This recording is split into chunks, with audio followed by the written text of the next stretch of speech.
Viral sosok Jessie Rindrada, transgender Indonesia pulang umroh kembali ke kodrat, singgung taubat. Belakangan ini, sosok Jessie Rindrada, wanita transgender asal Indonesia pergi umroh viral dan jadi perbincangan di jagat maya. Hal ini lantaran penampilan wanita transgender yang akrab disapa JJ saat menjalani umroh disorot. Meski memiliki paras seperti wanita, saat umroh Jessie Rindrada tetap menjalani umrohnya sebagaimana kodratnya sebagai seorang pria. Kini curhatannya saat pengalamannya selama menjalani umroh tiba di tanah suci itu pun menarik perhatian. Sadar bukan wanita tulen, JJ bergabung dengan jamaah pria ketika melaksanakan umroh. Ia meninggalkan penampilan wanitanya dan memakai ihram pria selama ibadah. Namun lantaran wajah dan suaranya yang sangat perempuan, JJ harus mengalami banyak masalah.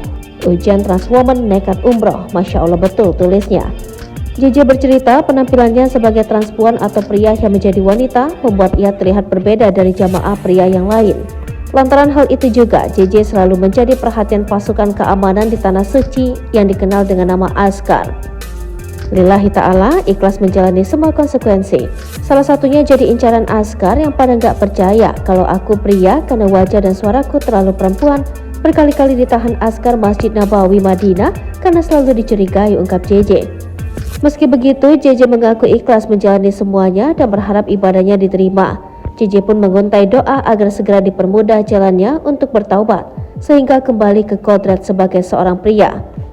JJ diketahui berangkat umroh bersama kedua orang tuanya pada 14 Oktober 2023 dan telah kembali ke tanah air pada 22 Oktober 2023. Ia begitu terharu lantaran sudah bisa membawa umroh kedua orang tuanya di usia 26 tahun. JJ juga menunjukkan piagam umroh untuk dirinya yang dibuat dengan nama aslinya sebagai pria.